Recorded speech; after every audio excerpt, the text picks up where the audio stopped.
everybody. Welcome back to the Cosmic Weather Report. My name is Kyle Butler. I'm one of the co-founders here at Psychedelics-Today, also the Director of Education and Training, joined by Renn Butler and Rebecca Farrar. Welcome, everybody. And we're going to be exploring the archetypal weather for March 2022. Rebecca, do you want to give a little bit of intro of who you are and some of your work? Yeah, thanks, Kyle. My name is Rebecca Farrar, and my business name, alias Wild Witch of the West. I'm pretty proud of that name. And I've been doing archetypal astrology for about 12 years, studied at CIS with Richard Tarnas and also with Stan Grof. And now most of my work just centers on one-on-one astrology sessions. Wonderful. Sweet. Great. That is one of the coolest monikers I've ever heard. I love that. Wild Witch of the West. Cannot beat that. No, I'm pretty proud of it. Like every time I say it, I'm like, yeah, that was a good intuitive hit. And Renn, do you want to give a little intro for those that may be tuning in for the first time, just quickly about some of your work? Yeah, my moniker is just simply ex-Mormon. Are you? Are you really, Renn? Yeah, until I was 9, I was baptized and everything. Oldest son in a Mormon family. I didn't know that. Hardcore. Yeah. My parents actually left the Mormon church in '69 and started a back to the land commune in 1970. So wow. I had very wide extremes of experience in my life. Yeah. Saturn quincunx Uranus in my natal chart. That's how I relate that. Yeah. So it's good to see everybody. Thanks for tuning in. Our hearts go out to the people of Ukraine, what has got to be a terrifying experience, deja vu for the people of that country, that beautiful country. And I just hope that it'll be less violent than it looks like it's going to be. So this is a really terrible moment. Yeah. On the positive side, this week saw the release of the first 2 episodes so far of Changing of the Gods. Rick Tarnas, project with some other folks. It's been 10 years in the making. It's really exciting. Check it out if you haven't seen those episodes already. They're running 1 new episode every day, which will be free for 24 hours. And the second one is available right now, and the third one will be available starting this evening at some point. It's quite an amazing moment. We'll talk about the astrological correlations with that. Yeah. Any other thoughts, Rebecca? Do you want to just mention what you're doing these days? Well, I think this was something that we kind of mentioned before we got on the call, is that, my lens has a lot to do with including asteroids and dwarf planets.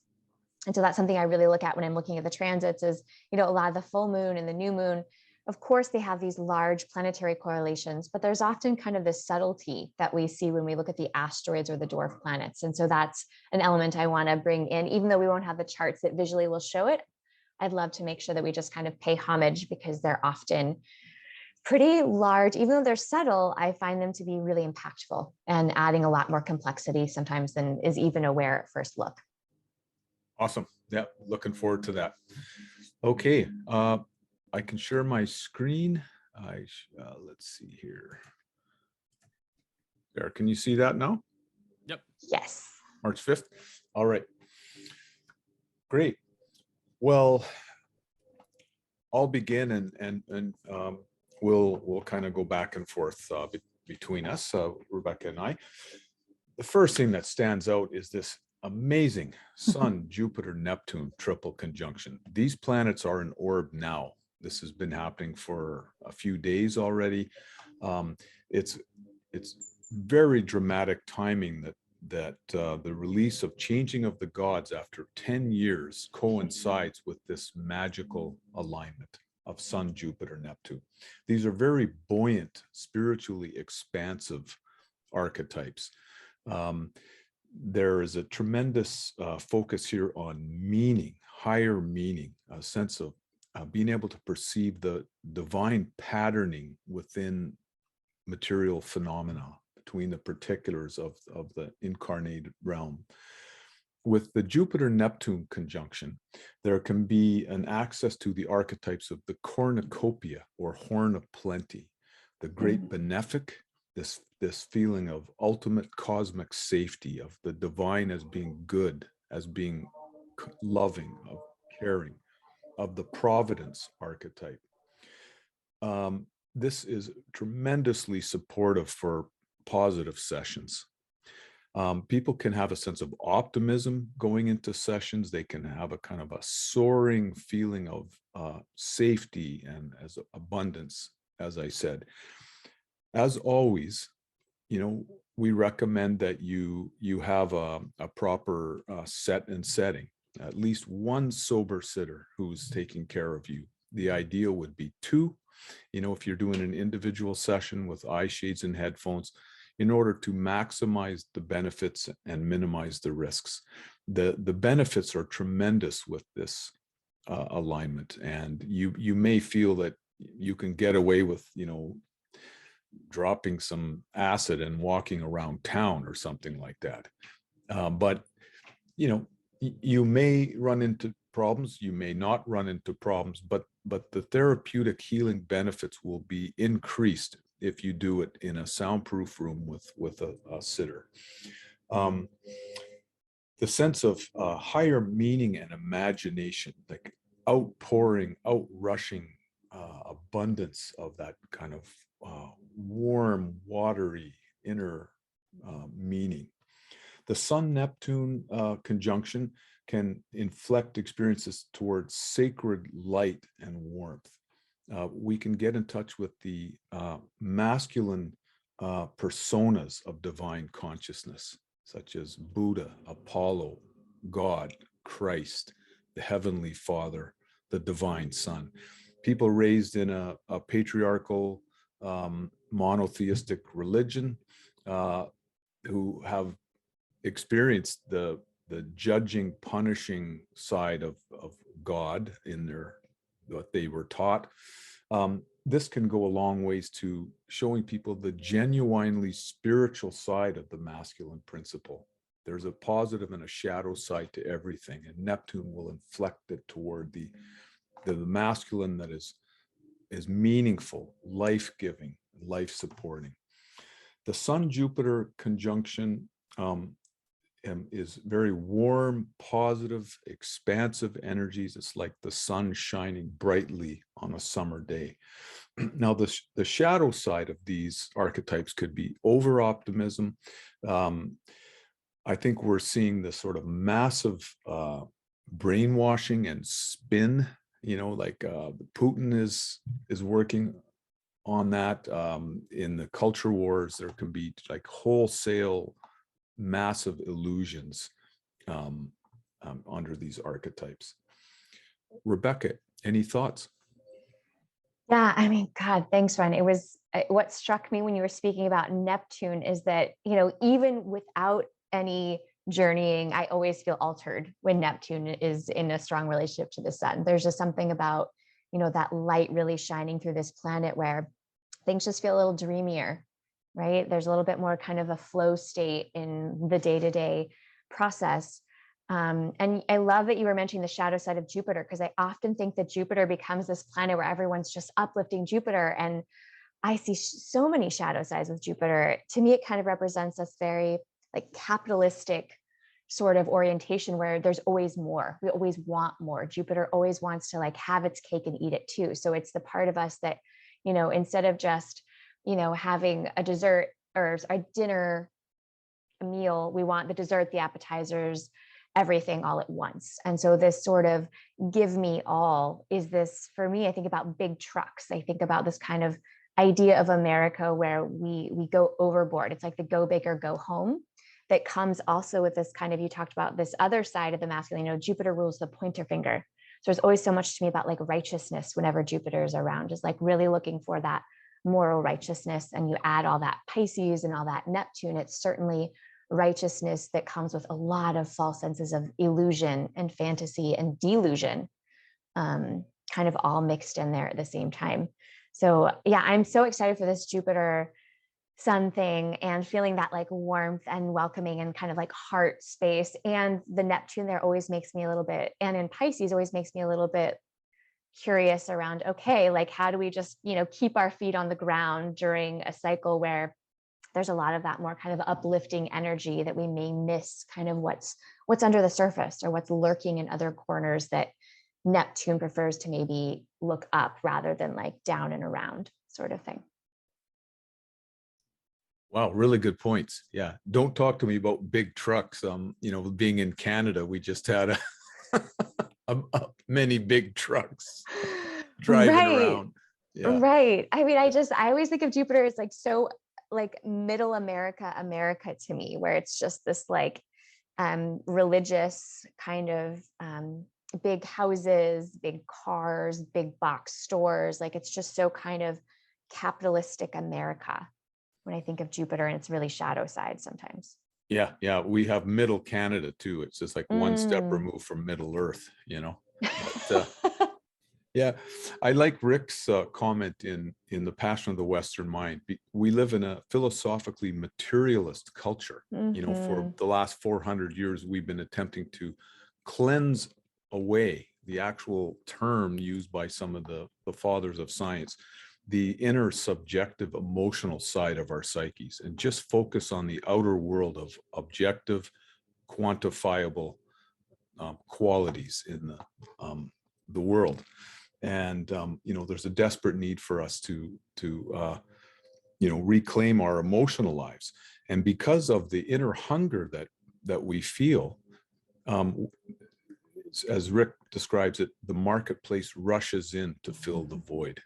Yeah.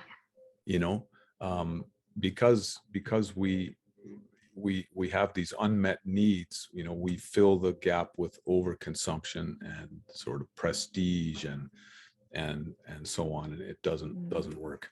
So yeah, I love that description. I remember reading that and thinking like, oh right, the emptiness breeds the capitalism, breeds that snowball.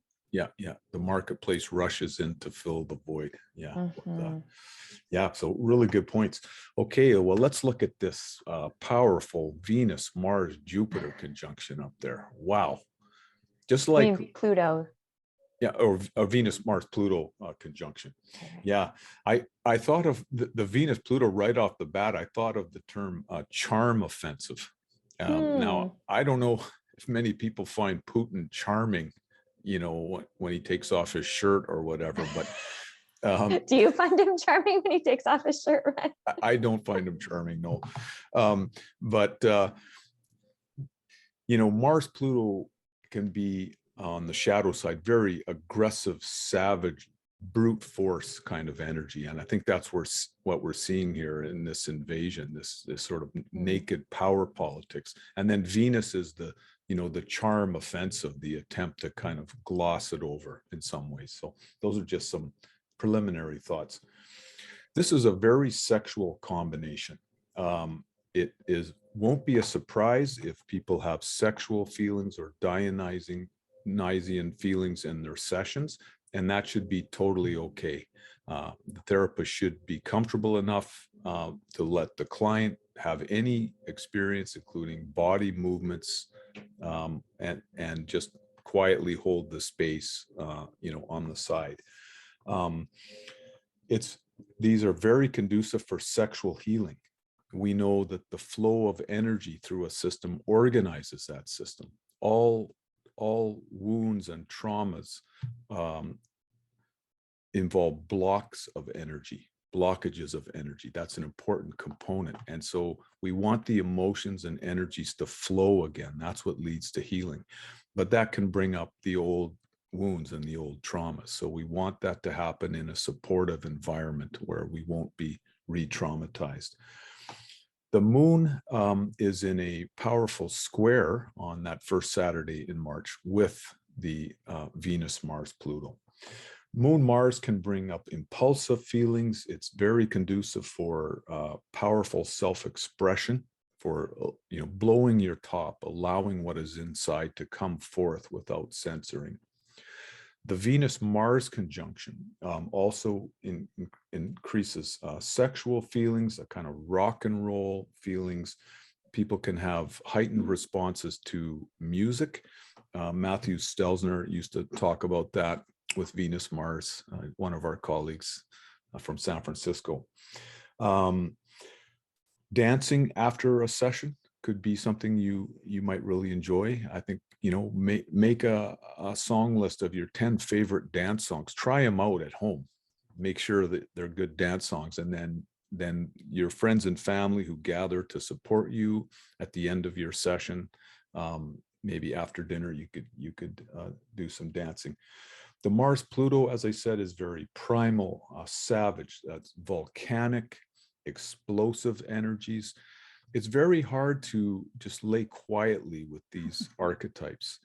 And, ideally we're in a soundproof room where we can make sound and, as well as move, I wouldn't recommend getting up on your feet though. It's better to stay lying down, or at least sitting. Lying down is better. The Moon square Pluto, deep, passionate feelings. People can get in touch with the shadow side of the feminine principle with Moon Pluto. This is a subset of the beautiful, life-giving, abundant feminine principle, but it is a part of her. And we could get in touch with the archetypes of Kali, Pele, and other feminine archetypes.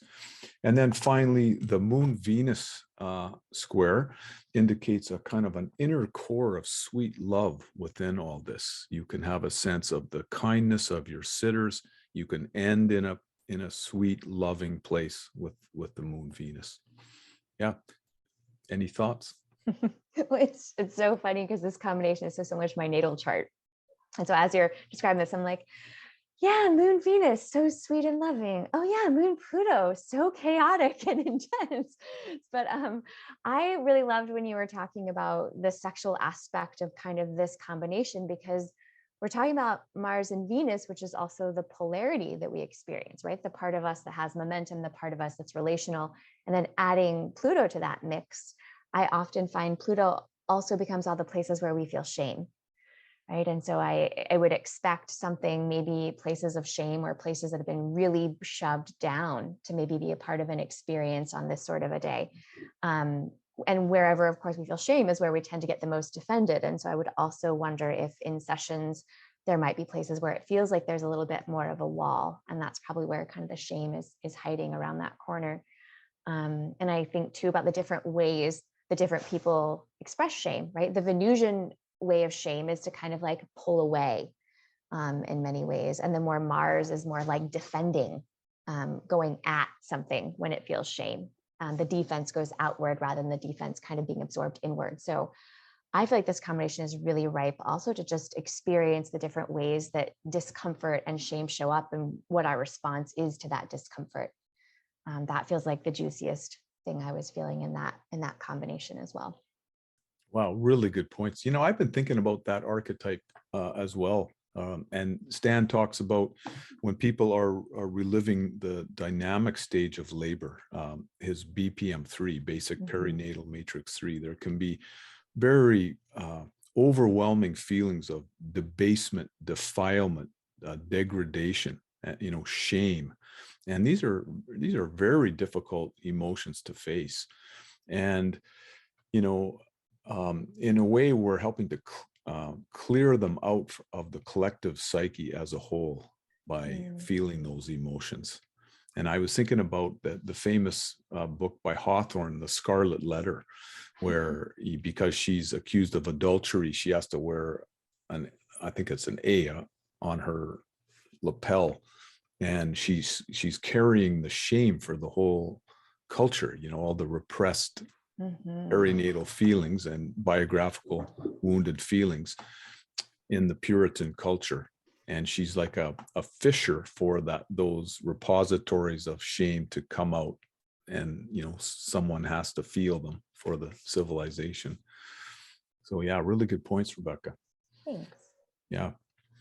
The Mercury-Saturn conjunction There can be a feeling of mental pressure.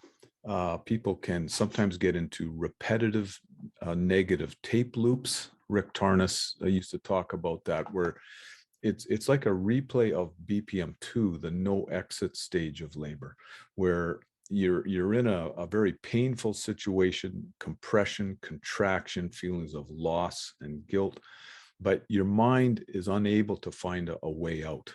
Wherever it goes, it can't find an escape. It goes around and around. And so just surrender to that feeling, let it happen.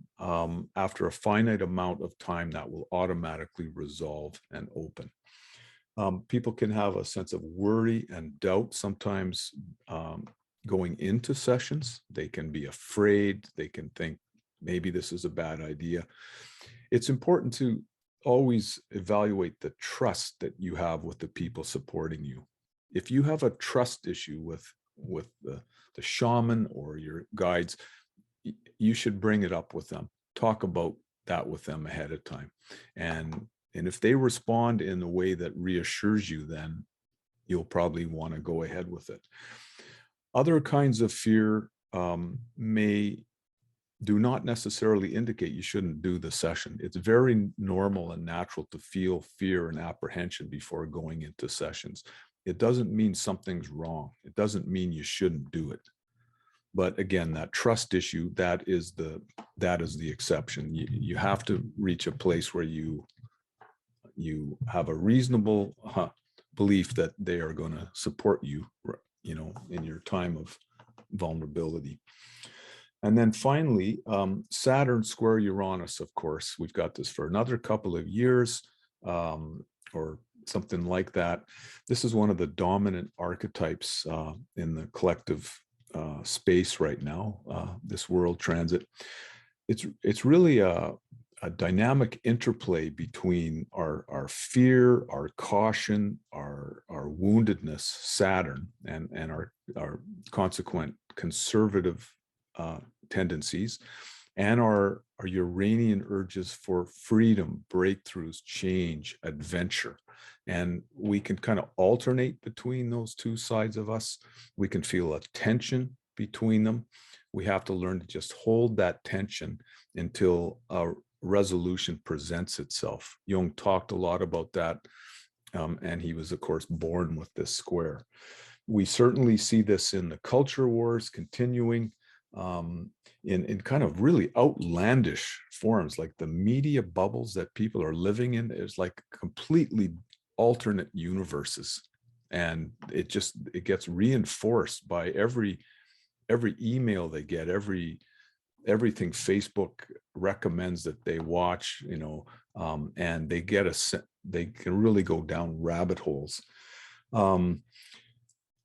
Watch out for binary thinking, a feeling of, issues are very clear cut. It's just a black and white choice, between this and that. It's us versus them. If you're thinking that way, you may be under the influence of the Saturn Uranus, and with more sort of integration needed. Every issue has complexity, nuances. There are always many sides to issues. It's never just this versus that. So be aware of that in yourself. Yeah. Yeah, I love everything that you said about this. I was struck by the Mercury Saturn piece because for me, also so much of Mercury Saturn is clarity and thinking, right? And like intentional thinking. And being an Aquarius kind of could also be this like sudden insight that Saturn clarity with Mercury and thought and perception can bring. When I think of Mercury Saturn, it's often like the editor, the discerner of information. So I appreciate that combination as like expecting insights to maybe hit a little bit more kind of directly, even though there's kind of all this Neptune energy, that the thought process may still feel even more clear.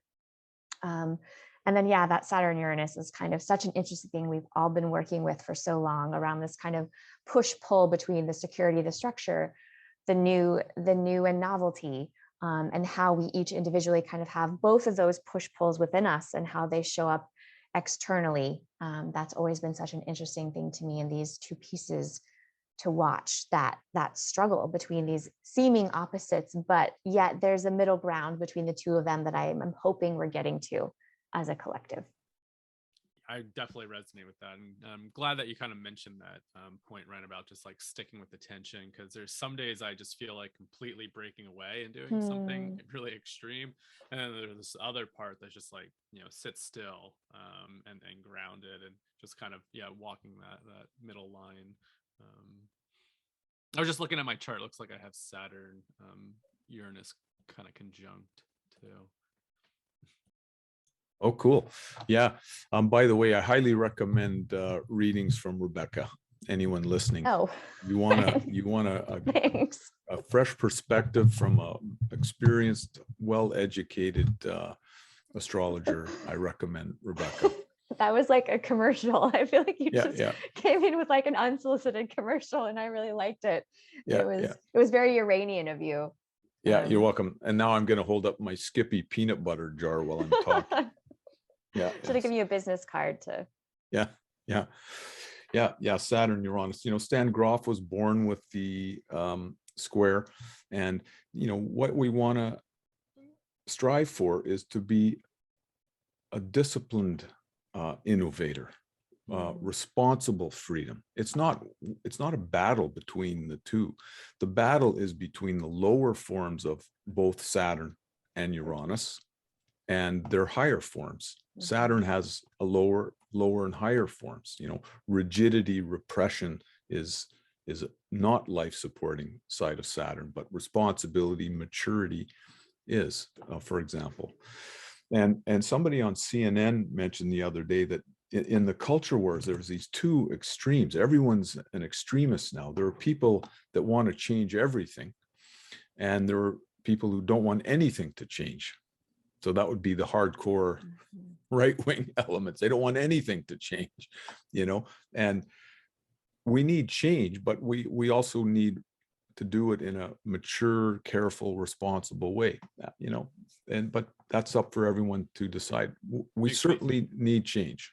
Makes me think of just like Bucky Fuller about systems and, you know, not tearing it down, because, you know, sometimes you tear it down, you don't have anything to replace it with, or you're just left going, well, I guess I didn't think that through completely, versus just trying to build that system where you naturally adopt it over time. Yeah, you can understand why people want to do things fast, you know, and sometimes at a certain point things do happen fast, you know, but you know, we have to work for win-win solutions. What's going to benefit everyone? And I believe that psychedelic therapy is one of those things. Also archetypal astrology. Yeah. Any thoughts, Rebecca? On just kind of that, more of that push-pull. Yeah. No, I feel like this, I mean, gosh, there's a lot happening in March. I'm like, wow, we've just done the first Saturday. It's like every archetype in the universe, I feel like we've brought in some way with this date. Yeah. What you said about the Mercury Saturn, I like as well. Mercury Saturn is like our crunchy mind.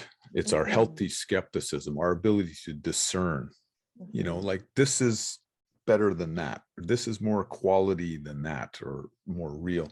And this will be a help with the Sun, Jupiter, Neptune lending itself to such sort of out there forms of idealism. Mercury Saturn will enable us to keep our sober second thought and sort of feet on the ground. So yeah, let us animate over here to the next Saturday, March 12th. Do you want to start that one? Yeah, and God, I'm looking at that Sun Jupiter, just kind of still those big ideas, still that same kind of dreamy, go with the flow. I also just, what I appreciate about Neptune is also this idea of, it's idealism, but it's a sense that we're really looking upward, right? We're looking up to God. We're looking upward into something larger than ourselves. And then I see a lot, especially people with Sun Neptune, where that looking up can easily become like disassociation or escapism. And so I often find myself watching my habits whenever there's a lot of Sun and Neptune in the sky of, you know, am I, watching more TV? Am I wanting to escape in some way? Where am I zoning out? And so I feel like this is a great thing to keep in mind if there's going to be a session or a journey on this day, that it may take us even farther out than normal. And so kind of making sure that those structures in Saturn are in place to keep us grounded. Otherwise, yeah, Neptune can certainly take us on a ride and then not know how to kind of bring us back to reality. Also the dream world, so much around the dream world being enhanced. So there might be premonitions, intuitions that show up even before the session around what that session is about, or all the different forms of intuition. Maybe there's a felt sense in the body, maybe there's some information from nowhere, but really noticing around this Saturday, maybe what shows up around these kind of altering or other ways of knowing that happen in sessions, and of course also outside of sessions as well. I think that's the place Yeah, good points. One of the ways that we can come back at the end of session is to have friends or family there. We want to integrate our experiences into our everyday lives. So, if you have a partner, to connect with your partner, hold their hand, or spiritual friends or family, that's a really important part of it. Also, body work can be helpful to help us to sort of embody what we've gone through. Sun, Jupiter, Neptune lends itself to like happy spaced out. It's like a happy dream. So it's a better problem to have. But Rebecca's absolutely right. We can get carried away. And if you're doing sessions alone, one possible trajectory is, you end in a pretty good place, but then you realize there's nobody around, there's no one to connect with. And so you start thinking about keeping the good feeling going. When's my next session? And how can I keep this going?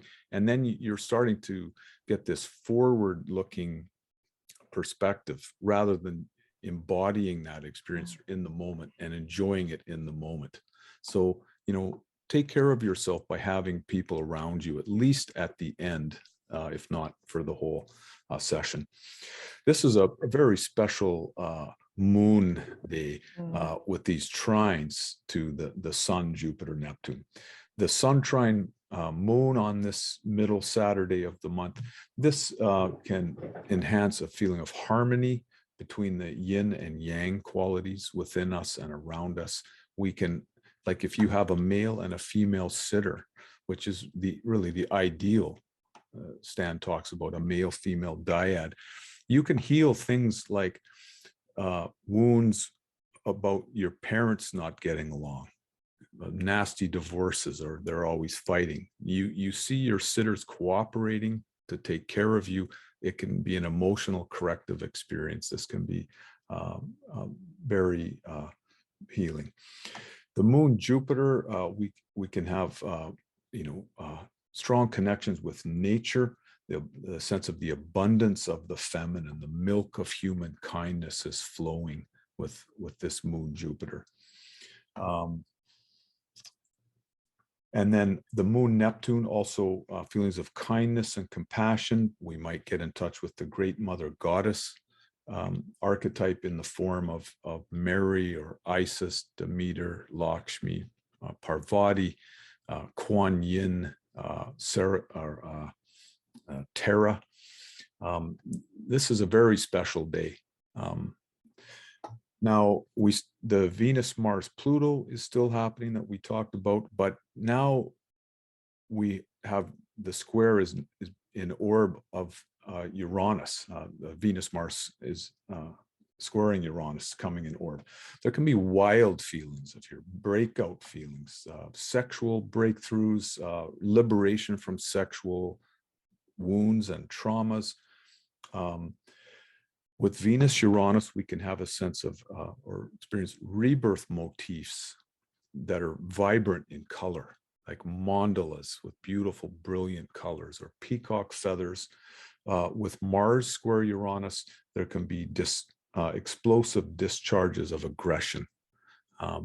So this is very, very powerful to have both Venus, Mars, Pluto conjunction and Venus, Mars square Uranus. Typically, there's typical trajectory is some struggle, death, rebirth, struggle, dark feelings, and then dramatic, sudden resolutions and breakthroughs with the Uranus.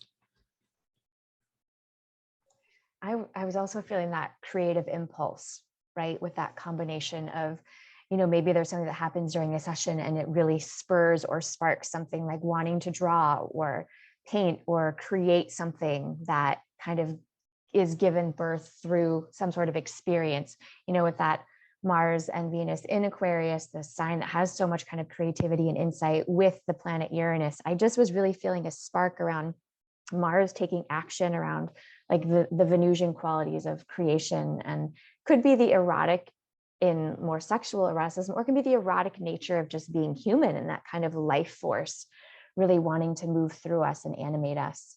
I like this combination a lot for just the creative impulse and the desire to transform something and change something, also through creating something at the same time. Yeah, it can feel irrepressible. Yeah. Great. Okay, let us look at the full moon. Ooh, this one's a good one. Yeah. Okay, it's sort of happening on the 17th and the 18th. I have it the 18th. Yeah, I guess the exact one would be the 18th. So do you want to make some comments about that one? Oh, you're having me start. It's interesting. So that specific time, I have it at early at the 18th at like 12:17 a.m. Right. or something. Do you want me to go to the exact? No, it's fine. I just, for my brain's sake, I was trying to orient to like, right, the moon's going to be in Virgo. That was just kind of what my brain was trying to remember in my head. I don't know if this is just being a weird witchy one or what, but I always get excited for the full moon. I'm always kind of eager to see what sort of polarity exists when we're looking at the emotional field and the solar sense of self. And when those two are in harmony and not necessarily overshadowed by one or the other, I always love the pinnacle of the moon, the lunacy of kind of the emotional realm with the full moon cycles. We have the new moon cycle, which we kind of started with, March 5th is shortly after that, new moon on March 2nd. And then we go through this whole cycle where suddenly the full moon is the peak, where there's an integration and an opposition happening between the sun and the moon. And so how do these two meet? How do they come together? And for me, this Pisces Virgo axis has so much to do with like devotion. What are we devoted to? What is our higher calling with Pisces, but also kind of what is our devotion on earth? There's a concept in, I think it's with like Robert Johnson, this Jungian around that love, Pisces love is this otherworldly, dreamy, kind of full of illusions where you're in love, but you're not necessarily loving. It's more of a feeling. And I love that Virgo moon that brings it all back down to earth. And his concept is around like the stirring the oatmeal love. And both of these, to me, feel like there's one version of care that has to do with, and tenderness for ourselves. That's like, with the Virgo moon, we take care of ourselves. And so I would hope that with this sort of a cycle, we would be really careful around noticing, okay, like I need to eat enough food and I need to have a rhythm. At the same time, noticing the part of us that also still has that kind of animated dreaminess. But I always love this sense of Virgo and Pisces of kind of holding the polarity too of like, what does love look like? Not just with others, but for ourselves. The Pisces love is otherworldly. The Virgo love is like, I'm just going to make myself some oatmeal and rest. And so that's kind of the first piece that I always is the full moon polarities. I always get so excited to look at those sort of energies. And of course, we see that Neptune showing up again. And what's not on this is that Black Moon Lilith, I use the true, it's called Black Moon Lilith true. It's, an astronomical point where the moon is the farthest away from the earth. And that is actually squaring this full moon in Gemini. I think it's around like 26 degrees. And I actually associate Black Moon Lilith with earth magic and plant medicine, where it's this relationship of this very kind of primal part of us, but it's this primal part of us that knows we kind of need the earth for our healing, that wants to have this relationship with the earth. And so the earthly medicine with Virgo is again like more practical, but the earthly realm of Pisces is kind of that enchanted experience of the earth. And so I like that Lilith is in here kind of bringing more of like a witchy wildness to this moon that for me kind of feels like the go-between of the Virgo and Pisces axis, the sun and the moon, the soul and the spirit, and Lilith saying like, let's come back to earth for that magic. So it's both magical and earthly at the same time with Lilith for me. Oh, yeah, great exploration of those polarities. Yeah, be a good oatmeal brand, witchy wildness. I like the idea of just stirring the oatmeal love, like Yeah. just the simplicity, right, of being human and like Yeah. finding the enchantment in that simplicity. Yeah, yeah. The moon Neptune really lends itself to a sacralization of everyday life, is one of Stan Grof's terms, you know, where we can see the divine in all things, in all parts of our lives. And food certainly is one of the most enjoyable parts of being incarnate. You know, it's in the top 5, I would say. It's just so very special to have Neptune, you know, closely connected with this full moon. Neptune works to spiritualize whatever it touches. So the sense of spiritual light, moonlight can feel sacred. So for March 17th or 18th, and then with Sun Neptune, sunlight can feel sacred. We can sense the divine, the numinous in these luminaries. It's a very lush, full, and abundant full moon with Jupiter involved like this as well. This is a very, very special day, March 18th, 17th or 18th. Okay, let us. Actually, I had one more thing to this Friday full moon. I was also realizing that the full moon is trine. The moon itself is trine with Sedna, the farthest out dwarf planet that we know of in our solar system. And I see so much of Sedna is also this relationship similar to Pluto, where we're uncovering something. You know, in Jungian analysis, there's the fiery underworld and there's the watery underworld. And Sedna tends to be that kind of more watery underworld where we're under there and we're swimming in the unconscious. And so I like that Sedna is in that mix, giving kind of a prime, you know, there's a sextile to Pluto with that full moon and Sedna in the mix, really offering like, where are we going to find that treasure? Where are we going to have to investigate? Where are we going to need to go deeper? But they're both subtle energies versus like an intense Pluto square, which might kind of force us into the depth of the darkness. There's a support for that depth without, I think, too much intensity on that day, which I really like. Thank you. Yeah. So this is the next Saturday, March 19th, the one following. And by the way, almost all the transits that we talk about, you know, for a Saturday will also apply to the Sunday or the days before and after, except for the moon transits. They move quite fast, but the other ones, they move much slower. So this is a new interesting combination here. The Venus-Mars is moving away from Pluto and moving towards Saturn. So it's this movement from intense, powerful, volcanic, primal sexual feelings to Saturnian boundaries, limits, delays.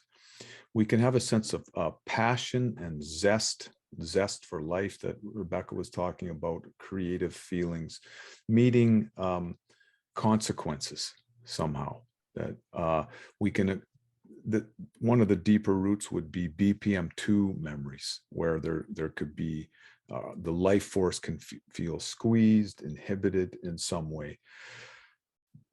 People can get in touch with sexual wounds under these transits, and you know, can work through them kind of in a slow, step-by-step way. And it's very important to have responsible sitters, as usual, who know what they're doing. Now, the Venus-Saturn conjunction, we can explore issues around feeling unlovable or attractive. Fear of aging can come up with people on the challenging side. We can also appreciate the clear professional boundaries of our sitters. We can be very grateful that we have someone there who is a professional and takes this work seriously, understands their responsibilities. With Mars Saturn, there can sometimes be a sense of energy, Mars meeting resistance Saturn, harsh boundary collisions. It's like passion or anger kind of being squelched or delayed or limited. One of the ways we can process Mars Saturn is by clenching, squeezing, pressing our palms together. Rick talked about dynamic tension exercises with Mars Saturn. Charles Atlas born with the square, where we become both parts. This is the basic Gestalt or holotropic principle in the psyche. We become all the parts. We feel all the different archetypal vectors, and that automatically leads to resolution. Also, willful, deliberate exhales, like with Mars Saturn, we don't always feel that our energy is flowing by itself. We have to actively exhale in order to keep things moving, and not without success. Another one of Rick's terms. I love that. Not without success. That's the Mars Saturn way of looking at things. With that Mars Saturn, sitters need to be careful to not be perceived as judging or punishing, to being that harsh energy. So don't like accidentally hit your sitter while you're moving something, or like step on them while you're walking across the room or something. Try not to anyway. It's yeah. Any thoughts? Yeah, I like that kind of the Venus Saturn thing is building, where we've had that kind of plutonic urge of more intensity around relating or shame around different parts of our psyches, and then Saturn kind of coming in and saying, okay, like it's safe here, like let's create more stability and structure here. And also still having that Neptune with the Sun and the Jupiter piece. I also think it's really fun that this is happening, the day before the astrological New Year. And kind of this weekend being kind of the shift between, we've got this soft Pisces energy, it's more dreamy, and then and then Aries energy starts to build a little bit more too, and it's like let's stay in motion, let's keep things moving, and also seeing that Mars, the Uranus still with the Mars Venus as well, as keeping the momentum, but also in this kind of creative, quick insight sort of way. Yeah, really good insights.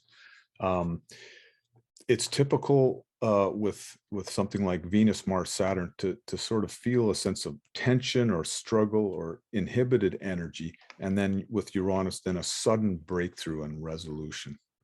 And the squeezing, the kind of the clenching feelings, if that's what's coming up, can help to facilitate those openings. Now, the Sun, Jupiter, Neptune is so strong still in the middle of the month. Mercury now joins it. And this really inflects these archetypes toward broad vision and insights, a sense of higher meaning, flows of imagery. This is like a cornucopia, absolutely abundant, infinite riches coming forth from the psyche. We can have dreams of like sacred springs bringing us the wisdom that was lost from the ancients, returning it to us, floating in warm water under the starry night, the sense of infinity and eternity, and like dreams of positive fathering, an image of a wise male or a good father, or your own father in a positive way, can be, very reassuring. So let's see. There can be a sense of grand crescendo of higher meaning. We can get in touch with the pattern behind the phenomenal world. This is the masculine principle. An important part of the masculine principle is the patterning behind things. The logos. This is translated in first sentence of the Old Testament as, in the beginning was the word. Logos was the original. In the beginning was the pattern. Now, the shadow side of Sun, Mercury, Jupiter, Neptune could be over-optimism, wholesale illusions. This is a benefit in sessions when you're using eye sheets and headphones and you're lying down, and you don't have to, you're not like there for a job interview. You're not doing your final exam or something like that. You want to surrender totally to what's coming up. Let it fill your experiential field all the way. Go all the way. This Jupiter can help us to, let it become bigger. This is the basic principle of therapy. Whatever you're feeling, go into it more. It will automatically resolve when you fully experience something. Remember, psychic inflation, which is a big problem in the spiritual quest, happens when we're partially in touch with an archetype that's inflating us, and we sort of identify with the archetype, but we haven't fully experienced it. When we fully surrender to it, then it resolves, and we realize that, okay, so that exists in the universe. Let's say it's a nice part.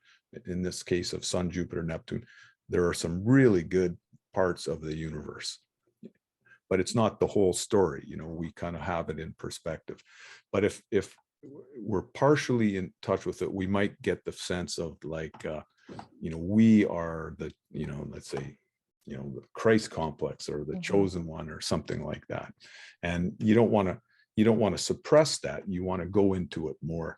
There's a famous song by Dan Byrne.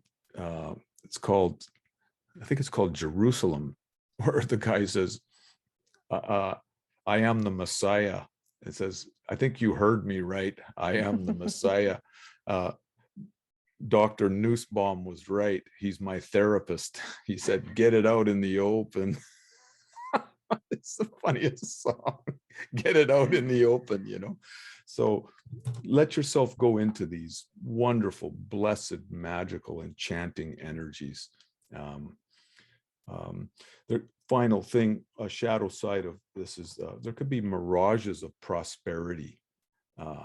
You can get the feeling of, oh my God, this is not just a spiritual breakthrough, but I'm also going to be rich.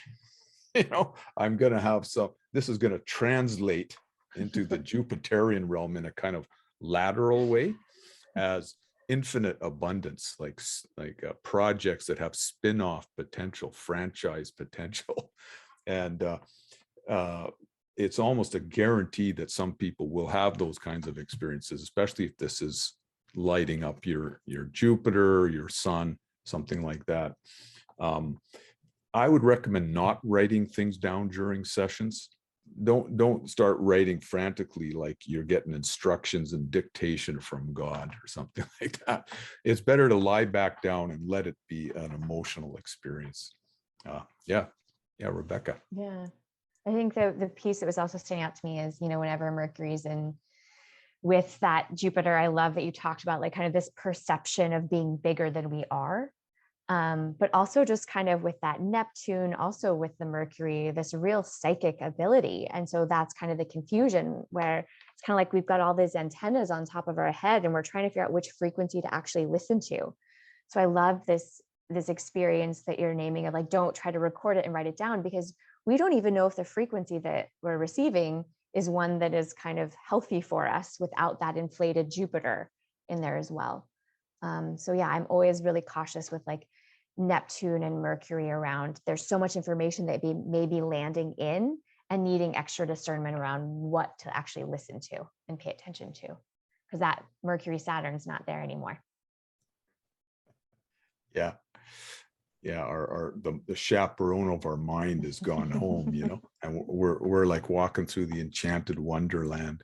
Yeah. So I think in the end, we face everything. Everyone has everything inside of them. And sooner or later, you're going to go through this door in the mansion and that door and this door and that door. And so the best thing to do is to just lie back and put up the lightning rod and just allow whatever wants to come in to come in.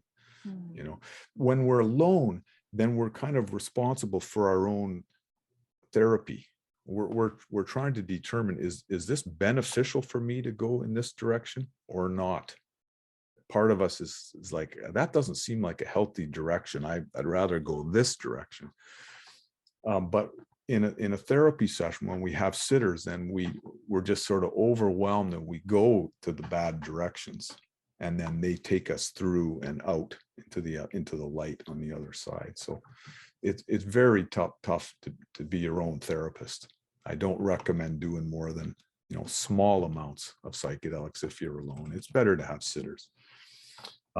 Let's just look at this last Saturday of the month. Yeah, any thoughts, Rebecca? Oh, I mean, that Moon Pluto build.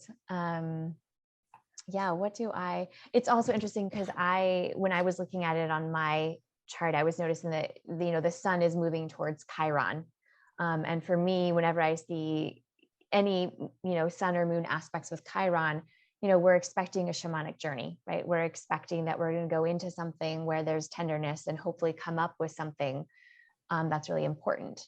And I think so much of the self-healing that happens when we have Sun Chiron in place, where we become our own healers, and we may also be more connected to having a mentor and needing a mentor in the process as well. That's kind of the interesting paradox I notice with Chiron, is that it's both wanting a mentor and wanting someone to kind of look up to, and at the same time pulling back and kind of the golden shadow part of what am I projecting onto someone that I don't believe that I have. And so this sort of a combination I would be really aware of like, yeah, there are people there to support you, and not pedestalizing anyone, and really owning that like the healing journey is yours. And that the self-healing is so much a part of these processes. And then of course that Sun Mercury, still kind of that Mercury Neptune is even closer. So kind of like, even though the sun is moving in with more momentum, that kind of still confusion around like, what information do I pay attention to, even though the sense of self maybe has a little bit more of a healthy ego at that point. I like this balance of the sense of self being a little stronger, but still kind of being open to these other realms at the same time. Sorry, I hope it's not too loud. My cat is scratching. No, that's fine. Hi, kitty. Yeah, not having an office anymore, constant animal distractions. Yeah. Good points. Whether we have sitters or we don't have sitters, our inner healer is still running the show, directing the process. The therapists don't heal us. They create a safe environment for our own inner healer to come forth. But I'd say an exception to that would be, emotional corrective experiences. When we go through some shaming, memory recovery from our psyche, and then the sitters don't shame us. They don't corroborate what happened to us the first time, like when we were children or whatever. That is very healing. And also people that have unmet needs in infancy for physical contact. That's something that apparently can only be met through physical contact from sitters. We can't sort of heal it ourselves. So I like the Moon Pluto there. It's well integrated with the Mercury Neptune, deep feelings and passions.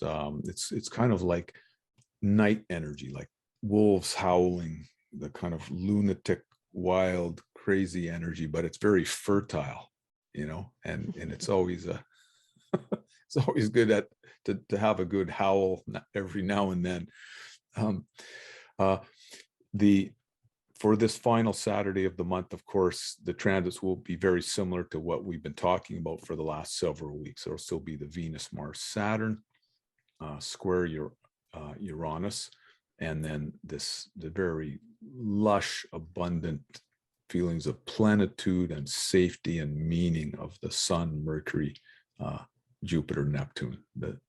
Still, the Sun, Jupiter's a little wide, but it all acts like a field here, and also some midpoints. So this is definitely a stellium. Yeah, these are blessed transits to have. I mean, it is so nice to have this after the Saturn Pluto that we were in for 3 years, this intense pressure cooker of the with COVID and Trumpism and tremendous fears about that and the sort of the dark side of the shadow of humanity coming forth. This is like a sense of the light, the goodness, the purpose, the direction. You know, many people might find that they're squabbling with their friends or family over various culture war issues. You know, I mean, it's just like an endless thing. But then all of a sudden comes changing of the gods. And for some of you, it'll be other forms. You'll suddenly be reminded of what unites us. What do we share in common? What are our higher ideals that we're moving toward? What are the win-win solutions that humanity is working toward? And you know, we can realize that all the binary thinking and the polarization is just kind of a subset. It's just a kind of a birth labor that's leading toward some kind of resolution. Neptune's core meaning is unity, union, loss of boundaries, a sense of one field of consciousness. We're all part of that. And this really is the goal of psychotherapy. And for transpersonal psychotherapy, as Stan said, to open or widen the pathway to the divine is the goal. And these transits could not be more supportive for that. So we wish you all many, you know, blessed and sacred experiences. Yeah. Yeah. Very beautiful. Thank you. Optimistic, as it does seem like there's a little bit of doom and gloom on the horizon, but yeah, optimistic. Makes me wonder, I don't know how much you guys dug in, but isn't there a Pluto transit that just conjunct with the United States birth chart? Oh, the Pluto return? Yeah. Yeah. Like that's like another 7 hours of conversation. Just throw that in at the end, Kyle. See what we do with it. Yeah. Where was Pluto exactly in 1776? Was it was 29 Capricorn or something? No, I'm pretty sure it was like 27. Okay. So yeah. So yeah, the US is in its first Pluto return. And, you know, many people have said that this is an opportunity for deep transformation, renewal and regeneration. But this usually happens through facing the shadow side of something. There's periods of breakdown where the hidden, repressed undercurrents of something that are always there come forth. It's insatiable greed is really the core of it. That's the problem, is the greed, right? And so anyways. And I would think of Pluto actually as the energy of greed, right? Where there's kind of this underbelly that's there. But I also think of the Pluto return as so much around revisiting of power, right? Like who has power in our societies and who doesn't, and how do we mediate power in a new way, in a different way? And I think that's a lot of, for me, where the resistance comes up with these sides, is that there's a part of us saying, like, we need to make power more accessible. We need to equalize the experience of power among more people. And then often kind of more of traditional side being like, well, things are working. And it's like, but actually you're not noticing the power structures that are kind of at play behind the scenes, you know, very Plutonic. It's the man behind the curtain in the Wizard of Oz. It's trying to pull back those layers, and some people being like, I don't want to look at those layers, and other people really trying to force those layers to the surface, and kind of, to me, the intensity that creates. Interesting. Yeah, certainly happening. Yeah. And they explore some of these issues quite deeply in Changing of the Gods. Yeah, episode 2 is like, wow. Yeah, going for it. Yeah, to check it out. I haven't watched that one yet. How do people view that? Where can they find that? I'll send you the link. It'll be up. It'll be free for another X number of hours today, and then from the same link for the next, I think, 7 days, for 24 hours each, there will be a new episode. Cool. So they're making them free for 24 hours each, and then after that, people can buy them. Awesome. You know, hard copy or just a download. I still hope I can get my free download or DVD. I know, same, Kyle, same. Yeah. Gave you a measly $50, but you owe me, sort of thing. Yeah. Oh, well, as long as it went to produce, Right. I'm fine with that. Awesome. Well, thank you both. Rebecca, do you want to close with anything? Where can people find you? Any offerings that you have coming up, or just any closing thoughts? Thanks. I think it's just really sweet to kind of be in this exploration. I have so much respect for all the work happening in the psychedelic communities. And it's also, I'm in the Bay Area where there's a lot of it happening. I think I've kind of purposely been like, there's so many amazing people doing stuff over there. I'm just going to, kind of stay in my zone. But it is so fun to think about all the expansion and the places that astrology can really be helpful in that arena. And that, my website is wildwitchofthewest.com, or you can just Google Wild Witch of the West, and I'll pop up. And so I do a lot of one-on-one astrology readings. That's really most of my business. And I will be starting to offer an online course soon that's actually about astrology of life purpose and the different ways that we can kind of mediate individuation, this concept called centroversion of Eric Neumann and another Jungian, and how these intersections of becoming ourselves show up in our chart, and kind of that process and the cycles we go through to that kind of ultimate shining and moving in the world in a new direction. Sounds amazing. Keep me posted. I want to check that out when you find Oh, thanks. You can also sign up for my newsletter on my website too. Cool. Everybody.